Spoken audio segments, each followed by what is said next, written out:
This is HOA debrief. And yes, the tow truck really showed up. I am standing in the Riverbend Freeze Line HOA community parking lot at 6 in the morning, and Patricia is screaming at me about a snow pile while a tow truck idles 10 feet away with the hook already swinging. "You cannot park there during snow operations," she shouts, jabbing her clipboard in a clear plastic sleeve toward my sedan. "The rules do not care about your excuses, and neither do I. I moved to Portland, Maine 2 years ago for a financial analyst position that let me work remote and take care of my younger brother, who has cerebral palsy and needs help with daily living." The Riverbend Freeze Line development looked clean and organized. Master-planned community. Professional management. The kind of place where the walkways get shoveled and the plow comes through on schedule.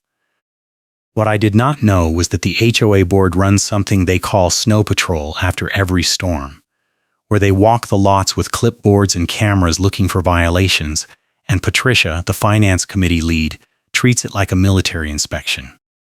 The first sign of trouble came 3 weeks ago when I got a notice about a stack of firewood I keep against my garage wall for backup heat. Visible storage, the letter said. $50 fine. I checked the covenants, conditions, and restrictions document. The actual CC&Rs section about exterior storage says decorative lawn items and construction debris. Firewood for residential heating is explicitly allowed. I wrote back pointing that out. 2 days later, I got another notice, this time for $200, claiming I ignored the first cure deadline. That was when I started taking notes. Patricia steps closer, boots crunching on the ice. "Your car has been here for 3 hours past the snow emergency cutoff. That is a tow-authorized violation. I already called the contractor."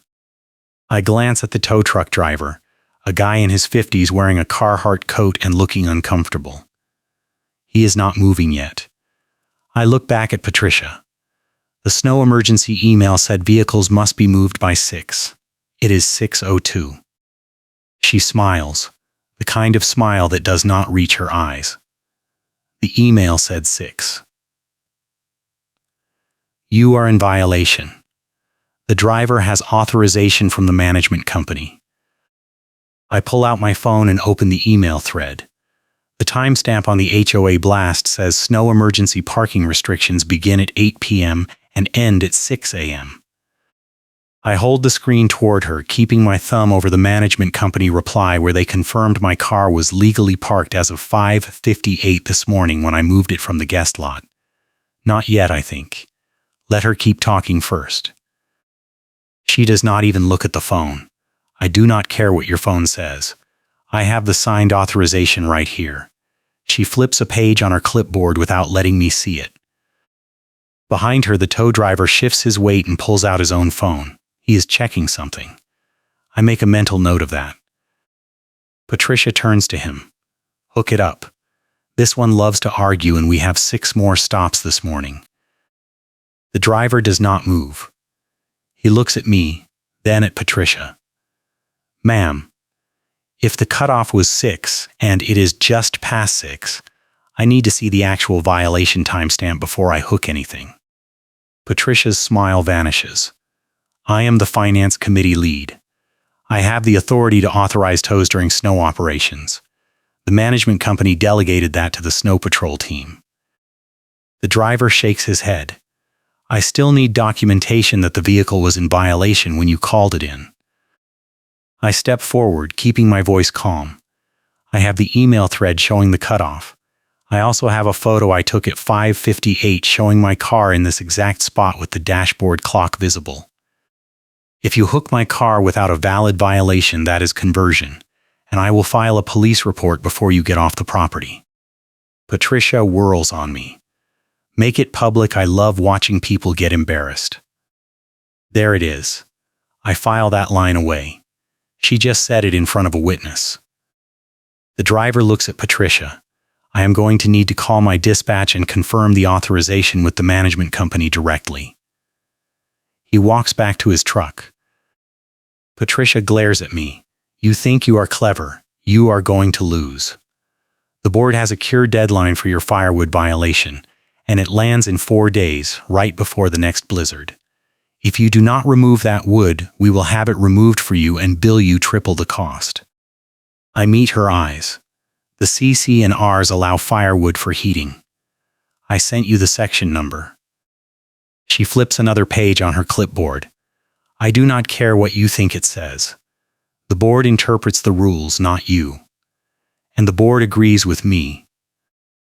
The tow driver is on his phone now, nodding and writing something down. He walks back over. Management company says they did not authorize a tow for this address this morning. They said the snow emergency cutoff was 6, and if the car was moved before 6, it is not in violation. Patricia's face goes red. That is incorrect. I spoke with them yesterday. The driver shrugs. I am going off what dispatch just told me. If you want to dispute it, you can call them yourself, but I am not hooking this car. He climbs into his truck. Patricia stands there, shaking. She turns to me. This is not over. You have 4 days to remove that firewood, and if you do not, we will fine you $500 and remove it ourselves. The rules do not care about your excuses, and neither do I. She walks away, boots slipping slightly on the ice. I get in my car and sit for a minute, letting the adrenaline fade. My brother is still asleep back at the townhouse. He does not know how close we just came to losing the car for the day, which would have meant missing his physical therapy appointment and scrambling to reschedule. That is the stakes here. Patricia does not care that towing my car would mean my brother misses medical appointments. She does not care that the firewood keeps us warm if the power goes out during a blizzard. She cares about control. I drive home, park in my assigned spot, and go inside. My brother is awake now, sitting in the living room with his tablet. Everything okay, he asks. Yeah, I say. Just HOA stuff. Nothing to worry about. He nods, but I can see he is picking up on the tension. He always does. I make coffee and open my laptop. I have been tracking every interaction with the HOA since the first firewood notice. Every email, every letter, every phone call. I have timestamps, screenshots, copies of the actual CC and Rs sections they keep misquoting. I also have something Patricia does not know about yet. 2 weeks ago, I submitted a records request to the management company under Maine's HOA transparency laws. I asked for all board meeting minutes, all email correspondence between board members and the management company regarding my address, and all financial records related to fines and contractor payments for the last 6 months. The management company has 30 days to respond, but they sent an acknowledgement email saying they would have everything ready in 2 weeks. That deadline is tomorrow. I did not mention my evidence yet, because I wanted her to repeat the story first. I spend the morning organizing my documentation. I create a timeline spreadsheet with every notice, every fine, every interaction. I cross-reference the fines against the actual CC and Rs sections. Every single one is either based on a misquoted rule or a rule that does not exist. At noon, my phone buzzes. It is a text from my neighbor David, who lives 2 doors down. He is a city code enforcement officer, and he has been watching the HOA's behavior with growing concern. The text says, "Check the neighborhood group chat." I open the app. There is a new post from Patricia, time-stamped 11:15 this morning. Reminder to all residents. Snow and ice removal is every homeowner's responsibility. Failure to clear walkways within 24 hours of a storm creates liability for the entire community. One resident on Maple Court has repeatedly failed to maintain safe conditions and has been unresponsive to multiple notices. Please use caution when walking near units 447 through 451.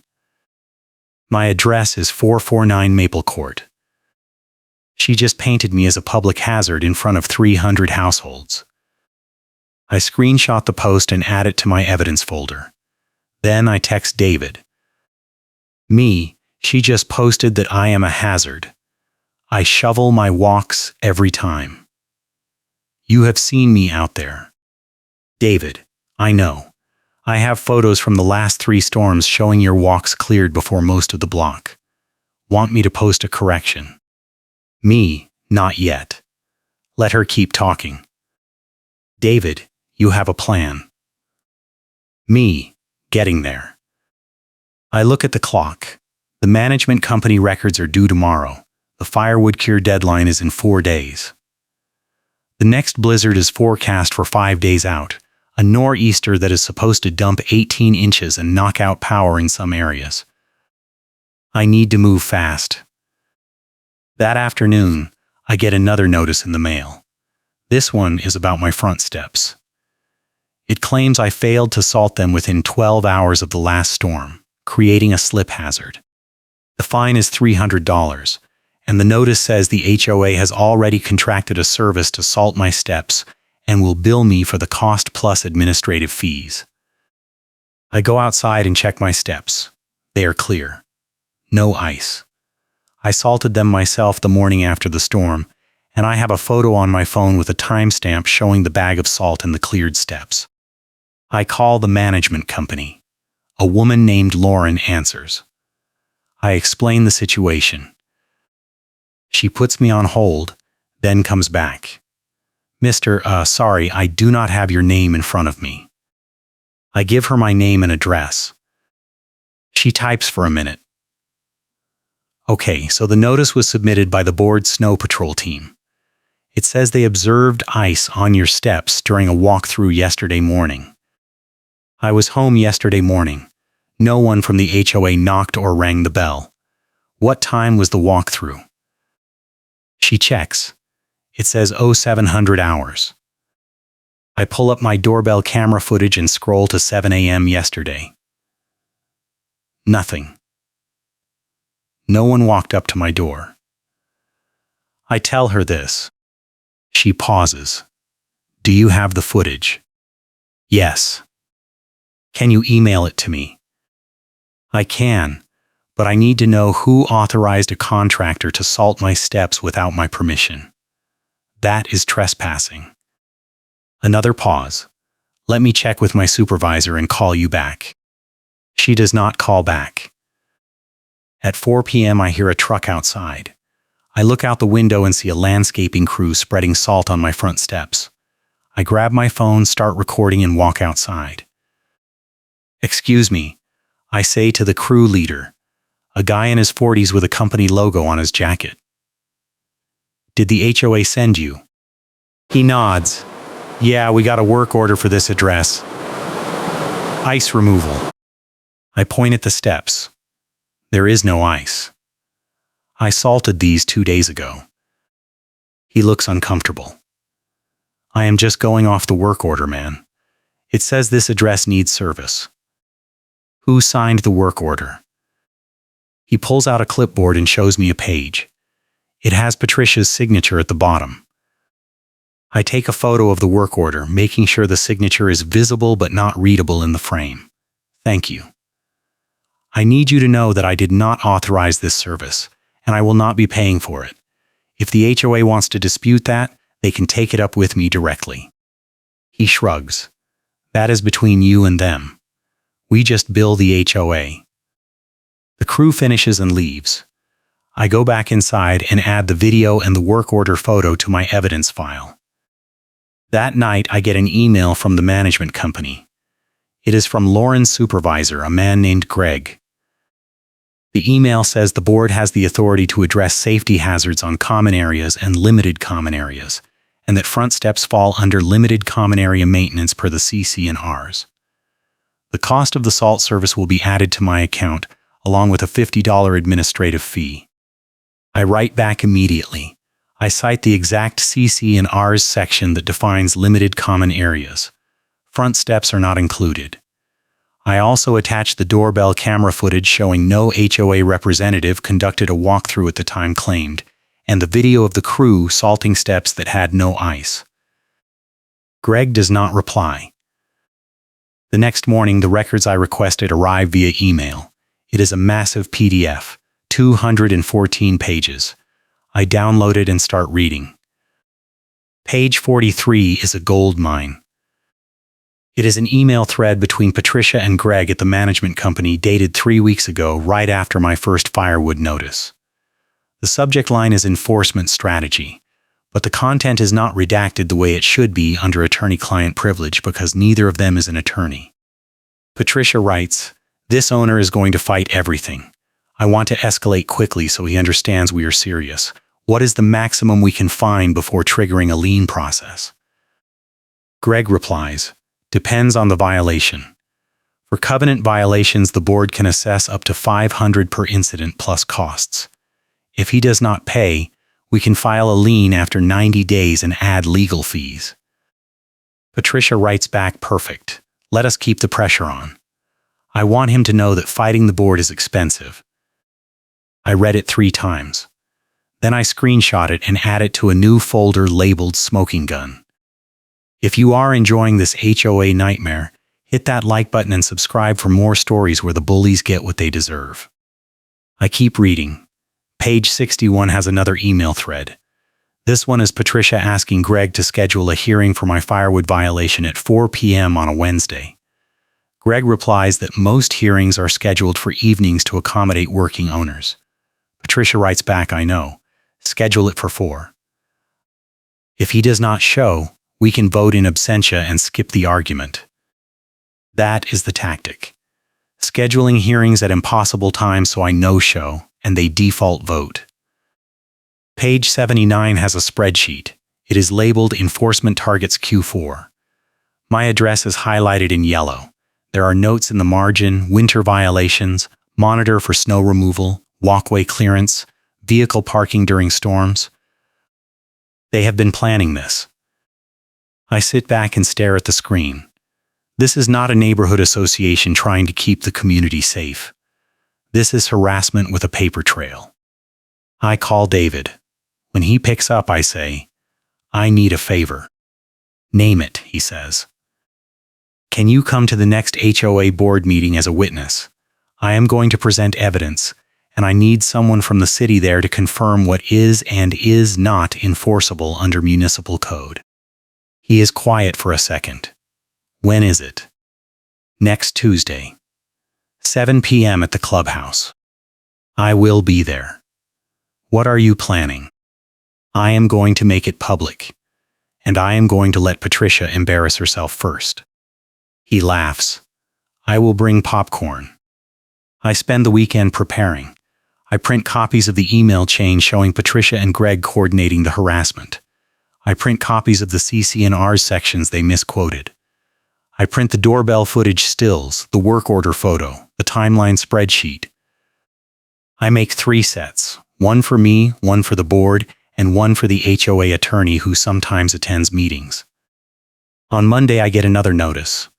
This one says my car was parked in a guest spot overnight, which is prohibited per the parking rules. The fine is $100. I check my records. I have not parked in a guest spot in 6 weeks. I text the management company and ask for photo evidence of the violation. Lauren replies, "The snow patrol team reported it during their walkthrough. No photo available." I write back, "Then I dispute the fine. Provide evidence or remove it from my account." No response. Tuesday arrives. The blizzard forecast has been updated. 18 to 24 inches now, starting Wednesday night. The firewood deadline is tomorrow. I have not touched the wood pile. I am not going to. At 6 p.m., I load my evidence packets into my car. My brother asks where I am going.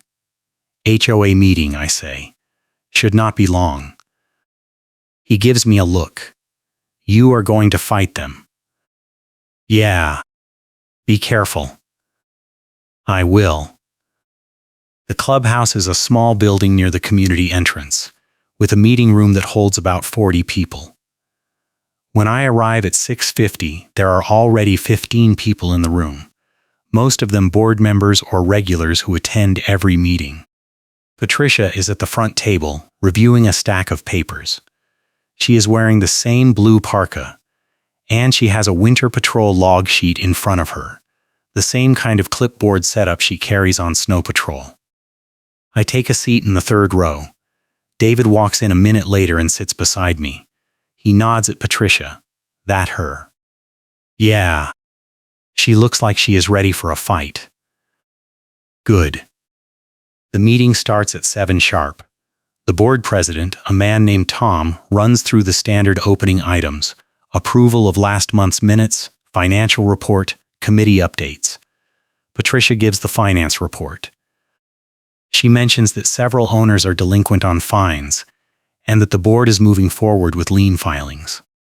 She does not mention my name, but I know I am on that list. Tom moves to new business.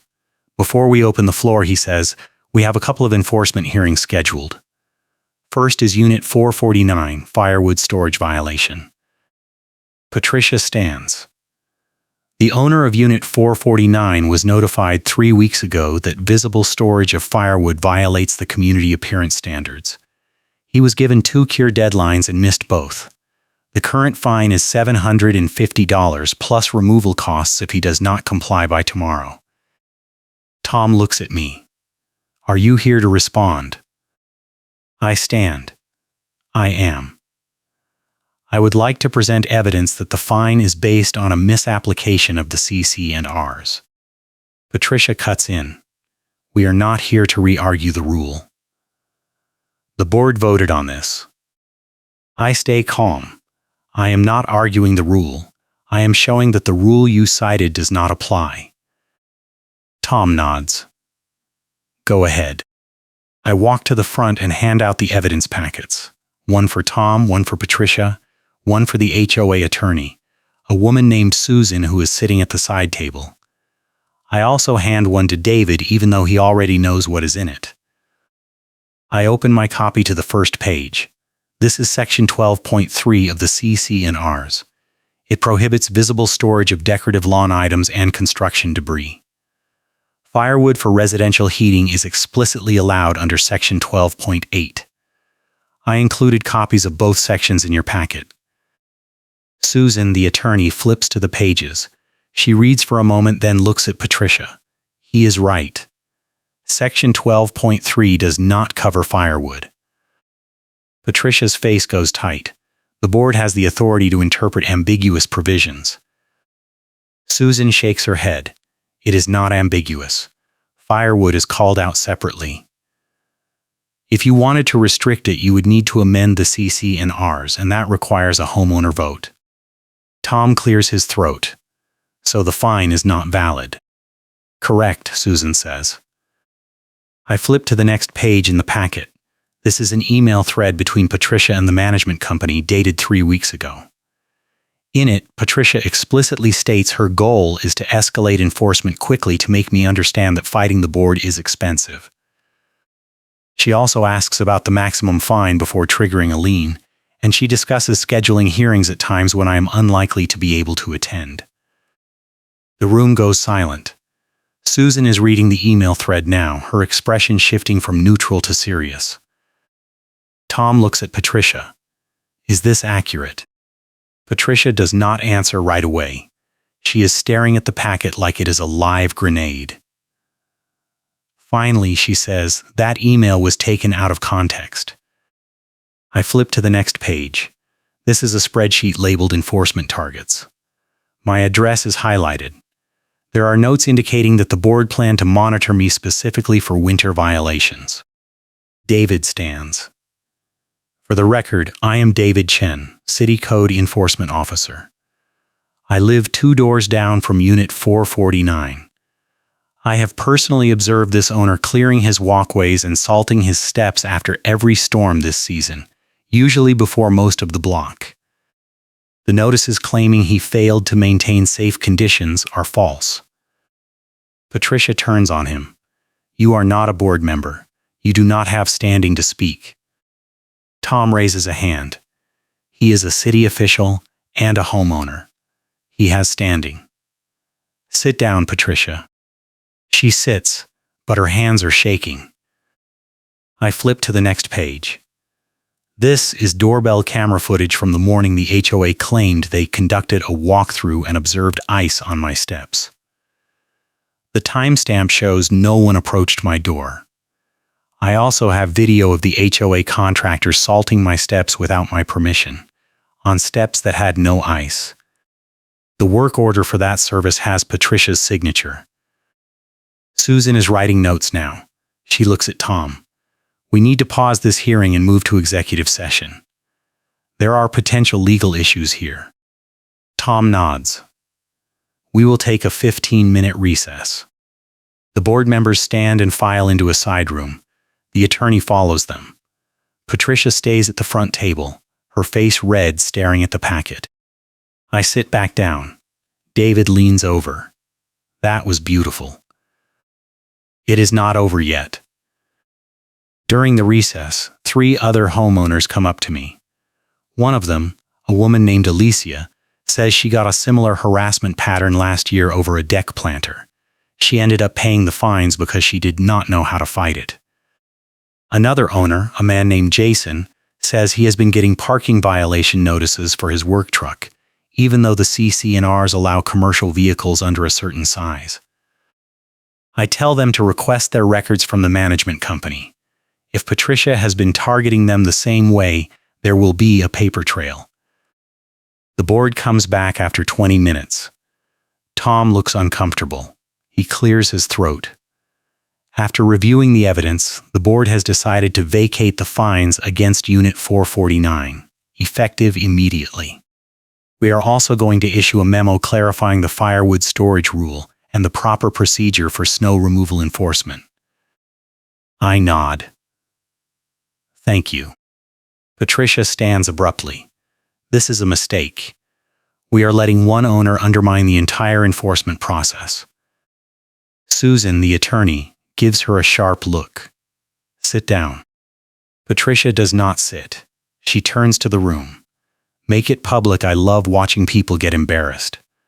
Let everyone see how this owner thinks he is above the rules.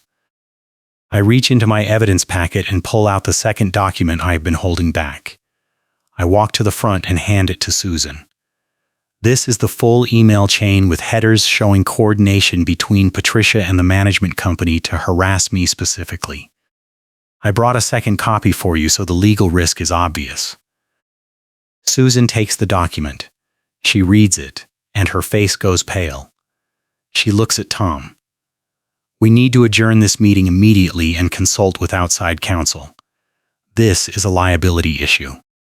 Tom bangs the gavel. Meeting adjourned. Patricia stands frozen at the front table.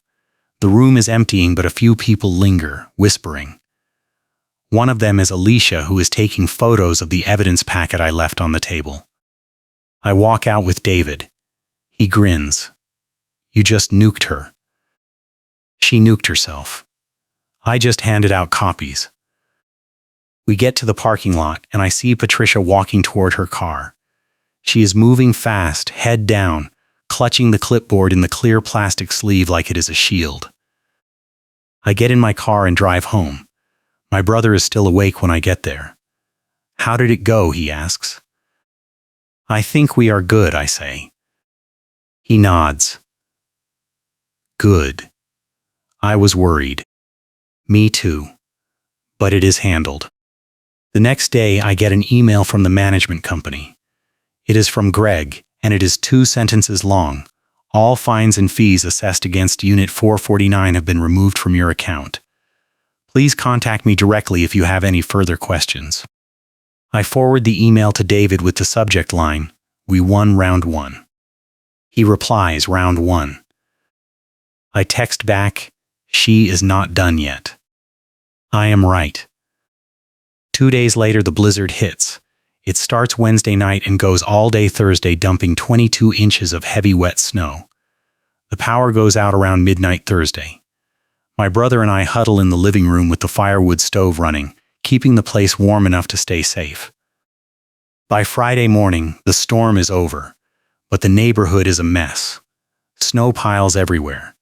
The HOA plow contractor has cleared the main roads, but the side streets and parking lots are still buried. I go outside to start digging out. My car is under a 3-foot drift. I grab my shovel and a snow pusher leaning against a tire and get to work. I am about halfway through when I hear boots crunching behind me. I turn around. It is Patricia. She is holding a clipboard again, but this one has a printed map of the community with units marked in red and green. She stops 5 feet away. You did not clear your walk yet. I point at the snow. The storm ended 6 hours ago. The CC and Rs say 24 hours. She taps the clipboard. The board voted on an emergency rule, 12 hours during blizzard conditions. When did the board vote on that? Yesterday. During the storm. She smiles. We conducted an email vote. It is valid. I lean on my shovel. Patricia, you were just caught coordinating harassment and misquoting the rules. You really want to do this again. Her smile does not change. The email vote is documented. If you do not clear your walk by 6 p.m., the fine is $500. I pull out my phone and call Susan, the HOA attorney. She picks up on the second ring. Susan, this is Unit 449. Patricia just told me the board voted on an emergency snow rule during the storm yesterday. Is that valid? Susan sighs. No. The board cannot vote on enforceable rules without proper notice to homeowners. Any email vote during an emergency has to be ratified at the next meeting. I put the phone on speaker. Patricia, Susan says the email vote is not enforceable. Patricia's face goes red. She turns and walks away without another word. I go back to shoveling. By noon, my walk is clear and my car is dug out. I take photos of both and email them to the management company with a timestamp. That afternoon, I get a group text from Alicia and Jason and 4 other homeowners. They have been comparing notes. All of them got targeted enforcement from Patricia in the last year. All of them have similar email threads in their records requests. Alicia suggests we organize and petition for a special meeting to recall the board. I text back, I am in. We set up a meeting for Sunday at Alicia's house. 10 homeowners show up. We draft a petition under the HOA bylaws, which allow 20% of homeowners to call a special meeting and force a recall vote. We need 60 signatures. We get 83 in 4 days. The special meeting is scheduled for 2 weeks out.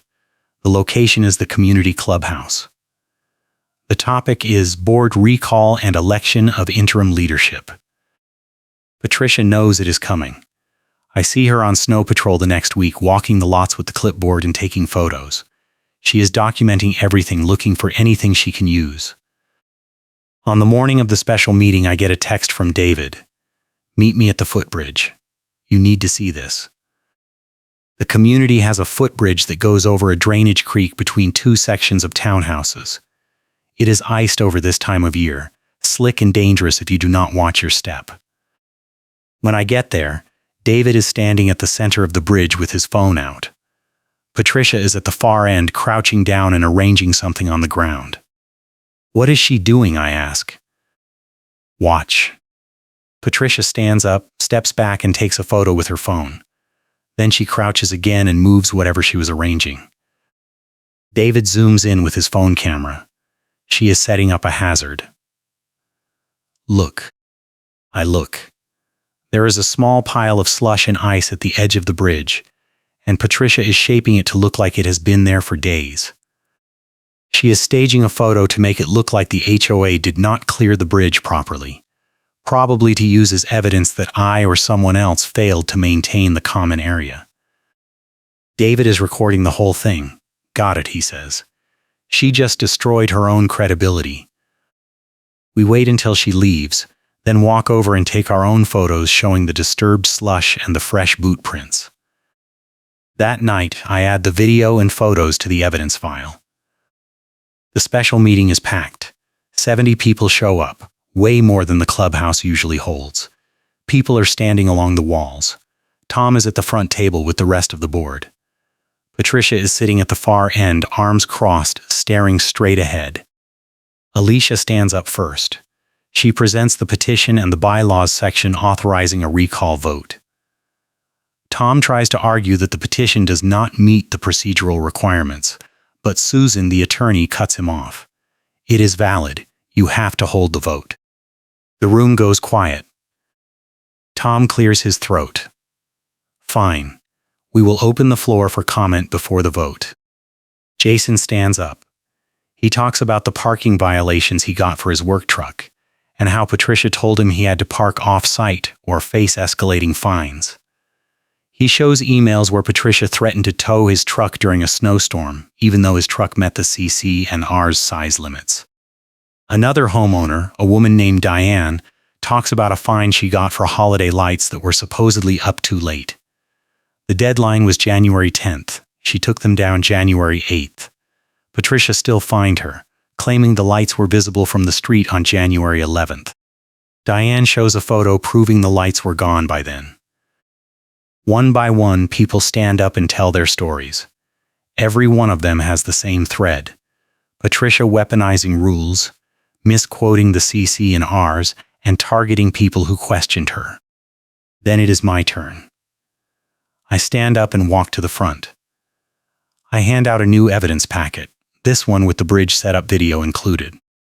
I walk through the timeline, the firewood harassment, the fake ice report, the coordinated email strategy with the management company, the enforcement target spreadsheet, and finally, the video of Patricia staging a hazard photo at the footbridge. I play the video on my phone and hold it up so the room can see. Patricia is on screen crouching and shaping the slush pile, then taking a photo. The room explodes. People are shouting. Someone yells, "She set us up." Another person yells, "How many other photos are fake?" Patricia stands up, her face bright red. That video is out of context. I was documenting a hazard. David stands. I am the one who recorded that video. I watched her stage it. She moved the slush, shaped it, photographed it, and moved it again.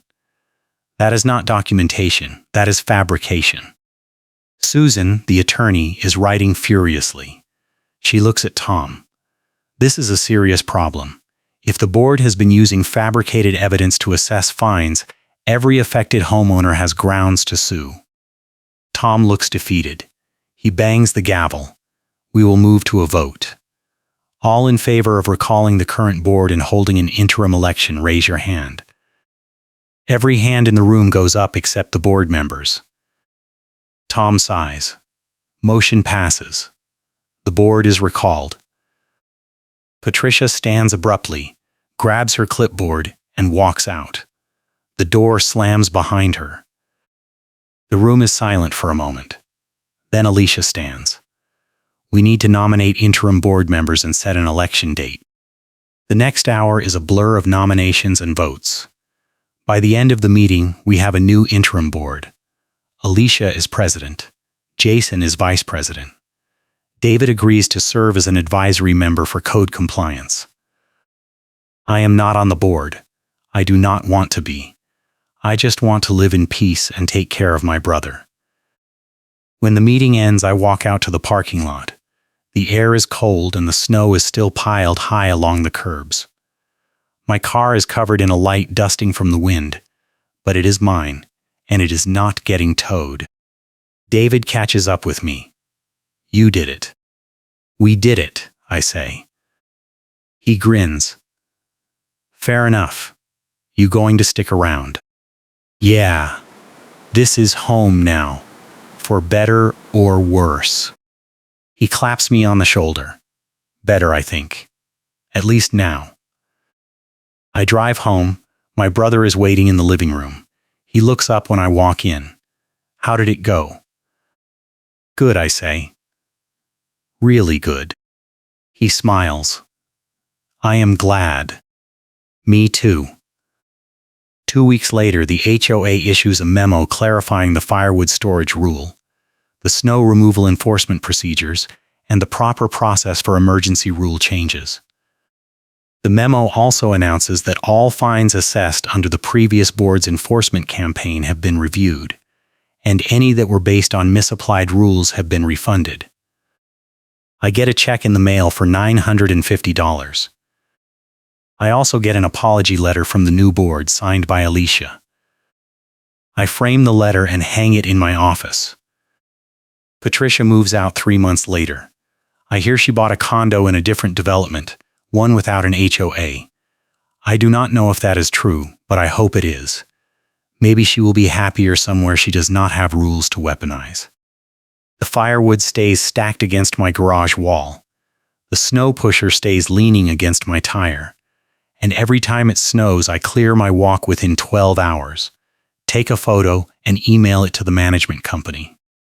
Not because I have to, because I can. Thanks for watching, and I will catch you in the next one.